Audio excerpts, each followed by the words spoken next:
Forest laws and its impact on tribal communities. The British also created a forest department in 1864, altering forest laws and designating certain areas as state property.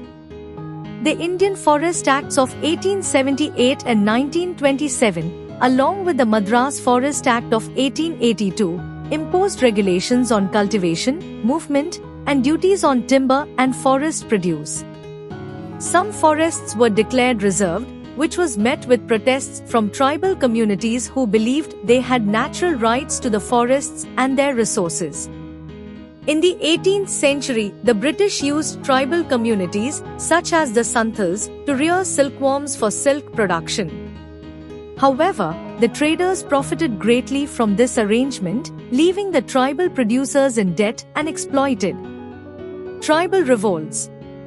Tribal uprisings and revolts occurred as a response to these changes and injustices imposed by the British colonial administration.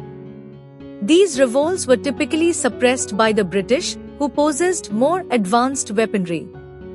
The tribal revolts were particularly prevalent in eastern India and the northeastern states. Tribal revolts. Eastern India.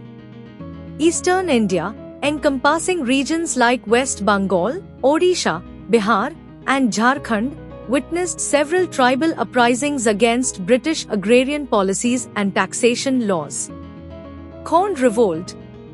The Khonds of Odisha rebelled against British agrarian policies and taxation laws, leading to revolts in 1836 and 1846, both of which were ultimately suppressed by the British.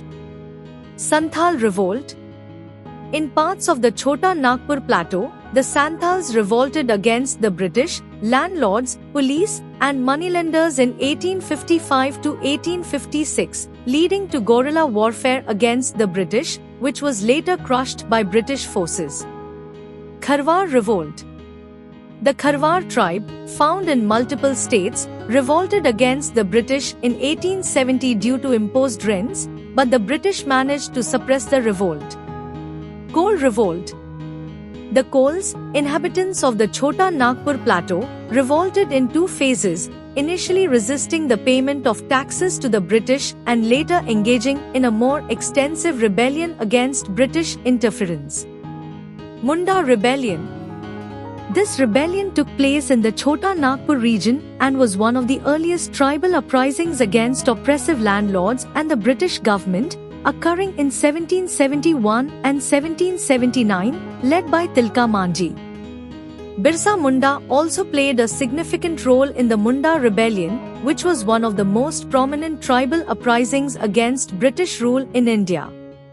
The Munda Rebellion aimed to free the tribes from oppressive British policies and establish Munda Raj, ultimately ending with Birsa Munda's arrest and subsequent death in 1900. Bastar Rebellion. In the Bastar region of Chhattisgarh, the tribal communities faced significant exploitation from the British, landlords, and moneylenders. In 1910, they revolted against high taxes and the declaration of forest areas as reserved, leading to a rebellion led by Gunda Dhur, which was ultimately suppressed by the British. Northeast India. Northeast India is home to various tribal communities, including the Khasis, Garos, Jantias, and Nagas, who faced colonial exploitation and responded with revolts. Khasi Revolt. The Khasis, residing in the hilly regions between the Garo and Jantia hills, revolted in 1829 against British plans to construct a road through their territory, fearing British encroachment and land acquisition. This revolt was led by Bor Manik and Utirot Singh. These tribal revolts were characterized by resistance against British rule, exploitation, and policies that infringed upon the tribal communities' rights and freedoms. While many of these uprisings were suppressed, they contributed to shaping the history of tribal resistance against colonialism in India. The Nagas. Comprising various tribal groups, such as the Angami, Sima, Lotha, and Zemi, the Nagas were renowned for their raiding skills. They resided in the region between Assam and Burma.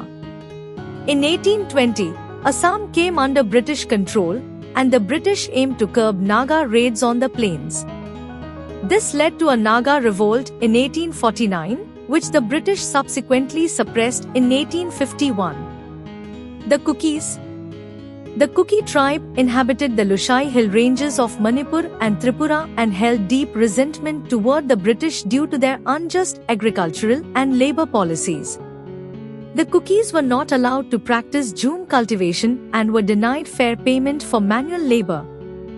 They rebelled against the British in 1829, 1844, and 1849. Another Kuki uprising occurred between 1917 and 1919, led by Rani Gaidinliu, who urged her people not to pay taxes to the British. Her arrest in 1932 marked the end of the revolt. Other notable movements in the Northeast.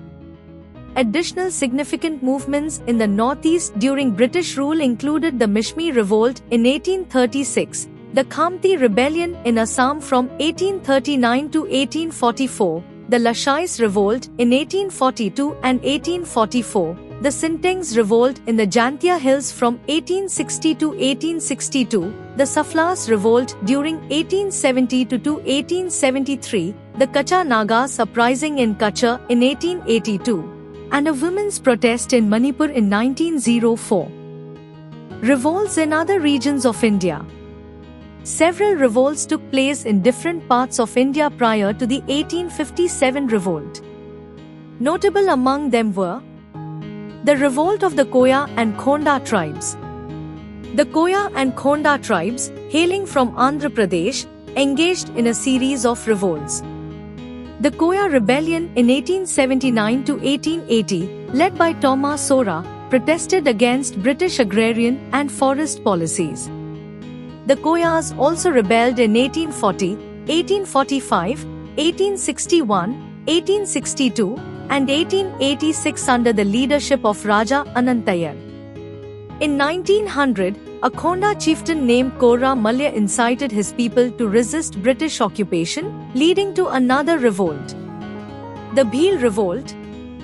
The Bhil tribe, distributed across Gujarat, Rajasthan, Maharashtra, and Madhya Pradesh, rebelled against oppressive British agrarian policies in 1817. Subsequent revolts occurred in 1825 under the leadership of Seva Ram and in 1831 and 1846. In 1913, Bhils in Rajasthan sought to establish a Bhil Raj, leading to another revolt. All of these Bhil revolts were eventually quelled by the British.